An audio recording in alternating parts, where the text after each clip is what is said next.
Hello everyone, welcome back to my channel study with me. तो आज हम जो टॉपिक पढ़ने जा रहे हैं of our book communication English third,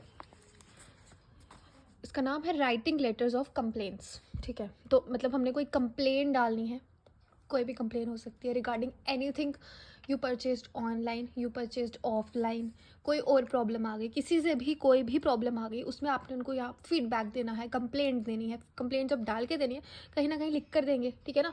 अब लिख कर ही ऑब्वियसली देंगे because everybody is not every time available कि आप उसको बोलकर उसकी कंप्लेंट्स थे। और अगर रिटर्न में रहते तो वो एक फॉर्मल तरीका होता है कंप्लेंट को सबमिट करने का, रिटर्न में आपके रिकॉर्ड्स रहते हैं और फिर उस पर एक्शन लिया जाता है बाय द कंपनी, जिस भी कंपनी को आप कंप्लेंट लेटर लिख के देख रहे हैं। तो कंप्लेंट लेटर लिखना हम आज सीखेंगे। Complaint letters are written to concern authorities when you are not satisfied with some service. Complaint letters जो हैं वो किसी भी अथॉरिटी को लिखे जा सकते हैं। कंसर्न अथॉरिटी मतलब जिस भी अथॉरिटी से आपको प्रॉब्लम है उसी अथॉरिटी को आप ये लिख कर देंगे when you are not satisfied with some service.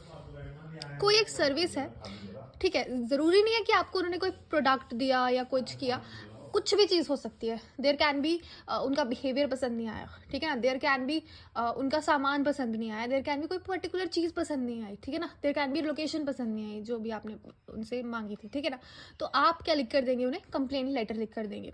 और you have a problem that needs to be addressed, ठीक है, या तुम्हें कोई ऐसी प्रॉब्लम है जिसको तुम्हें उनको बताना ज़रूरी है, जिसके लिए तुम्हें सोल्यूशन चाहिए, तो आप उनको कंप्लेंट लेटर लिख के देंगे।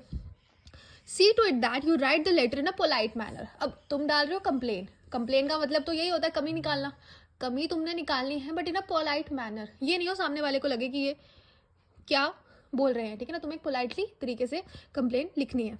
The format of a complain letters follows the format of a formal letter. तो इसका ये मतलब हुआ कि जब आप फॉर्मल लेटर्स लिखते हैं, जो हमने फॉर्मल लेटर्स पढ़ी हैं, इनफॉर्मल लेटर्स पढ़ी है, हमने बड़ी ज़्यादा डिफरेंट लेटर्स पढ़ी हुई हैं ऑलरेडी, ठीक है ना। 10th क्लास में पढ़ते थे, 12th क्लास में पढ़ते थे। उसी प्रकार जब आप एक कंप्लेंट लेटर लिखते हैं तो आप एक फॉर्मल लेटर के तरीके से उसको लिखते हैं। तो आपका जो फॉर्मेट होगा, उसको जो लिखने का ढंग होगा कि आप उसकी बॉडी में क्या ऐड करेंगे, आप उसके स्टार्टिंग में क्या ऐड करेंगे, एंड में क्या ऐड करेंगे, वो सब कुछ डिपेंड करेगा कि आप फॉर्मल लेटर जब लिखते हैं तो कैसे लिखते हैं। तो it is just similar to the formal letter, ठीक है। अब making complaints about someone is always a sensitive issue and writing about it is a much more difficult task is everybody would be document, everything would be documented. अब देखो, आप कल को किसी product में कमी निकालते हो, ठीक है ना, बट वो कमी जेन्युइन होनी चाहिए, पहली बात है, ठीक है ना। ऐसा नहीं हो कि आपने जाकर कोई भी कमी निकाल दी। क्यों? क्योंकि यहाँ पे लिखा है कि एवरीथिंग वुड बी डॉक्यूमेंटेड। आप जो भी कमी निकालोगे ना वो लिखी जाएगी, कोई छोटी बात नहीं है किसी में कमी निकालना, ठीक है ना, वो लिखी जाएगी। और it is always sensitive issue, एक सेंसिटिव बात है, ये बहुत गंभीर मुद्दा है। ऐसा नहीं है कि आपने जाकर कंप्लेन निकाल दी और उसके खिलाफ एक्शन हो नहीं हो, आपको फ़र्क नहीं पड़ता, but it affects the company of the person जिसके लिए भी आप कंप्लेन लिख रहे हैं, ठीक है। Writing a complaint letter is therefore something that should be done with utmost care. ध्यान से करें। This article on complaint letter format will provide you with tips. अब यही सब लिखा हुआ है कि अब देखते हैं क्या होता है, ये किस तरीके से लिखा जाता है ये, और आपको कुछ टिप्स मिलेंगी ताकि आप कंप्लेंट लेटर्स लिख सके ढंग से। और कुछ सैम्पल्स भी इसमें दिए गए हैं। Letters are written to persons who are at some distance and who can not otherwise talk to one another. जैसे मैंने आपको पहले कहा कि जब आप कंप्लेंट डालते हैं, ठीक है ना, there can be number of reasons कि आप बोलकर उस इंसान को नहीं बता सकते। नंबर 1 कैन बी उस कंपनी के पर्सन को, ठीक है ना। अगर आप देखो कि अब एक कंपनी है, ठीक है, बड़ी कंपनी है, अगर एक छोटी सी कॉटेज इंडस्ट्री हो या कोई छोटी सी कंपनी हो, एमएसएमई टाइप हो, तो आप उनको फिर भी चलो कंप्लेन उनके जो हेड हैं तक पहुंचा सकते हो, ठीक है ना। डायरेक्टली तो नहीं, तब भी बात होती, बट इनडायरेक्ट वे में किसी भी ढंग से आप कंप्लेंट पहुंचा सकते हो। बट एक बड़ी कंपनी है, ठीक है ना, उसका जो हेड है उसको आपकी कंप्लेंट पहुंचना ज़रूरी है। तो उस तक कब पहुंचेगी, कैसे पहुंचेगी? Can you talk to them directly? Directly तो आप नहीं पहुंच पाओगे, डायरेक्टली नहीं पहुंच पाओगे। उसके जो पीएस होंगे उन तक भी आप डायरेक्टली पहुंचना आपके लिए डिफिकल्ट होगा।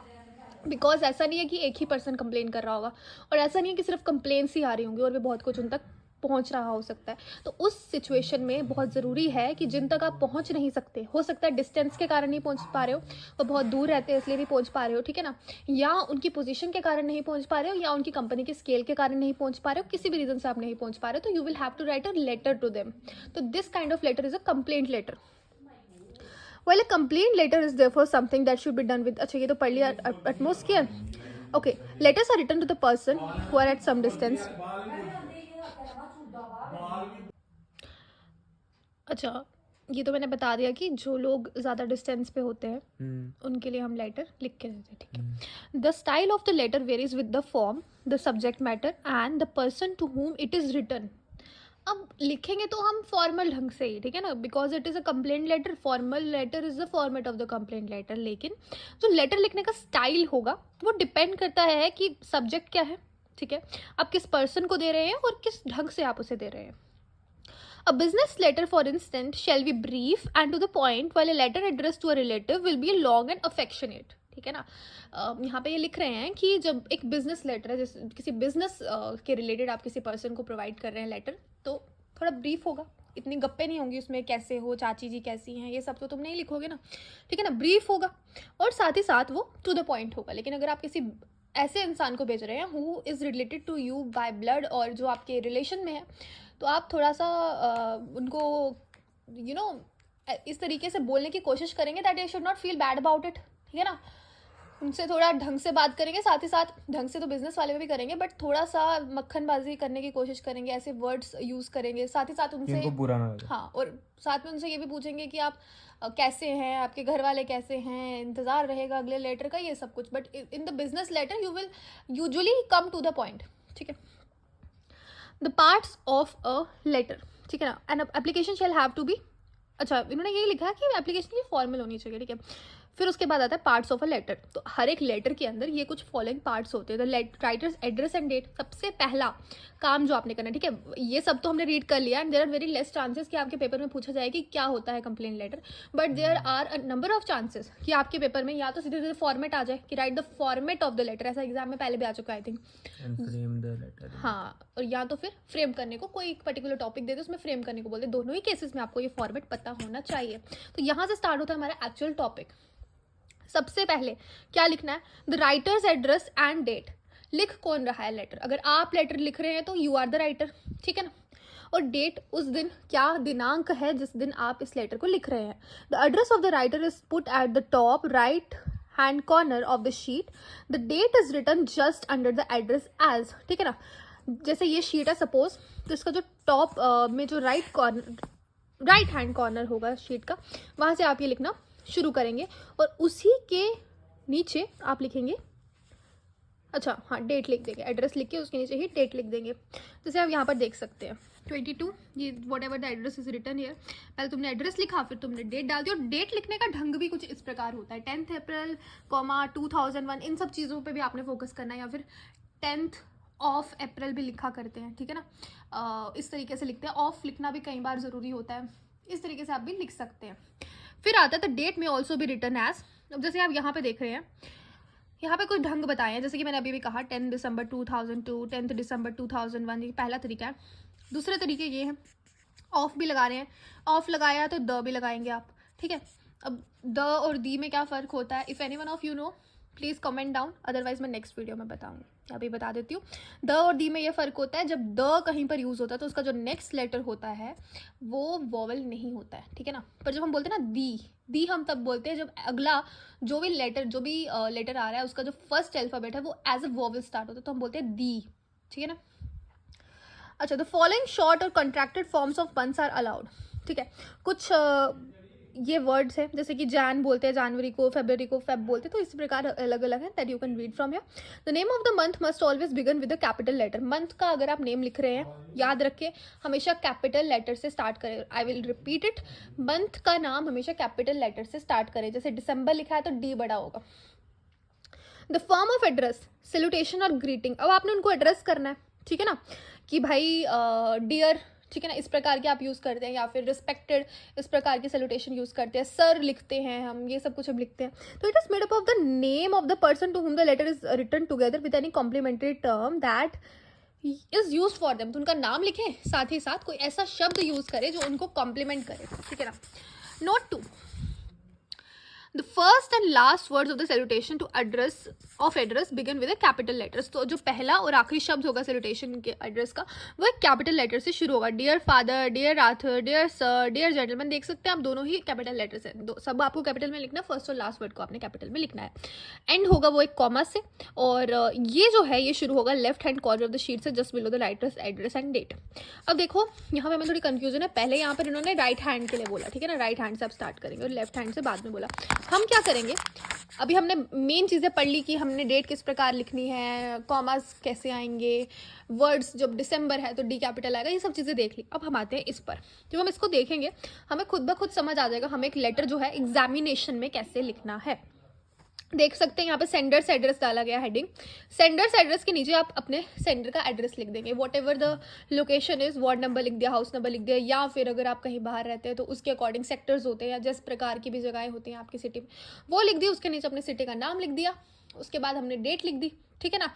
उसके बाद हमने याद रखना है ये जो डेट है ना, इस डेट से पहले हम थोड़ी स्पेस छोड़ेंगे, एक लाइन छोड़ देंगे, डेट के बाद हम एक लाइन छोड़ देंगे, ठीक है, ये याद रखना है। डेट से पहले एक लाइन छोड़ी, डेट के बाद एक लाइन छोड़ी। Then you will write the receiver's address, यहाँ पे पूरा रिसीवर का एड्रेस आएगा सेम उसी तरीके से जिस तरीके से आपने सेंडर का एड्रेस लिखा। ये लिखने के बाद सबसे इंपॉर्टेंट पॉइंट है सब्जेक्ट लिखना। अ नंबर ऑफ स्टूडेंट्स सब्जेक्ट लिखना भूल जाते हैं। फिर हम लिखेंगे सब्जेक्ट पूरा लिखा, फुल स्टॉप लगा देना, डिपेंड्स। अब अगर आप यहाँ से स्टार्टिंग से, क्या होता है कि कभी कभी हम यहाँ से स्टार्ट कर देते हैं, कॉमास डाले, जैसे सिटी के बाद हमने फुल स्टॉप डाल दिया, ठीक है ना, कोई आपका एड्रेस है, कॉमा डाल दिया, डेट के बाद फुल स्टॉप डाल दिया, वो हम करते हैं, तो वो कहीं पर भी नहीं करना है। अब नए फॉर्मेट में हमने कहीं भी पंक्चुएशन मार्क्स का यूज़ नहीं करना है, सिंपल लिखना है सब कुछ। Then comes the salutation, sir, ma'am. अब यहाँ पे कॉमा डाला है इन्होंने, आपने याद रखना है कॉमा तभी डालें अगर बाकी जगहों पर भी आप कॉमा का यूज़ कर रहे हैं। Then comes the body of the letter explaining the reasons for your letter of the hand the complaint. अब बॉडी ऑफ द लेटर किस प्रकार लिखी जाएगी, ठीक है ना। बॉडी में क्या क्या आना चाहिए, सबसे पहले थोड़ी सी ग्रीटिंग होनी चाहिए, वेदर इट इज़ फॉर्मल और इनफॉर्मल। एग्जाम्पल देते हैं, अगर आप बात कर रहे हैं जैसे कि एक बहुत कॉमन लेटर है न्यूज़पेपर के एडिटर को लिखते हैं जब हम, ठीक है ना, तो हम कैसे स्टार्ट करते हैं कि through the columns of your esteemed newspaper, आपने उनसे कुछ लिखवाना है या इस तरीके से, तो आप बोलते हैं एस्टीम्ड, हम एक शब्द का यूज़ करते हैं कि आपका न्यूज़पेपर बहुत बढ़िया है, बहुत महान है, बहुत जाना माना है, एस्टीम्ड शब्द का यूज़ करते हैं। तो मतलब पहली लाइन में कुछ ऐसा लिखने की कोशिश करें जो कैची हो, ठीक है ना, जो रीडर है उसको पढ़कर लगे कि नहीं भाई बंदा ठीक है, कंप्लेंट डाल रहा है नो डाउट, लेकिन हमारे भले के लिए डाल रहा है, या फिर जेन्युइन कंप्लेंट कर रहा है, ऐसा नहीं है कि आकर बस कंप्लेंट डाल दी, ठीक है ना। तो वर्ड्स ऐसे यूज़ करें कि रीडर को पढ़कर भी अच्छा लगे। देन लास्ट में पूरा, जब हमने पहला पैराग्राफ खत्म किया, बीच में थोड़ा सा डिटेल दी, लास्ट पैराग्राफ में थोड़ा सा बोला कि वेटिंग फॉर योर रिप्लाई है, इस प्रकार कुछ भी लिख दिया। And finally you will write thank you, your sincerely, ठीक है। And then you will write your signature, और नाम जो है वो किस में लिखना है, अपने ब्लॉक लेटर्स में लिखना है, कैपिटल लेटर्स में आप अपना नाम लिखेंगे। And then there are some samples जिनकी मैं बस सामने कैमरा रख रही हूँ, you can read them letter, and that is the end of the video, and we will come with the next video very soon. You can read it clearly here. Take out your time and read all the letters. There are chances कि book से ही directly कई बार letters आ जाते हैं. Okay, thank you so much for watching.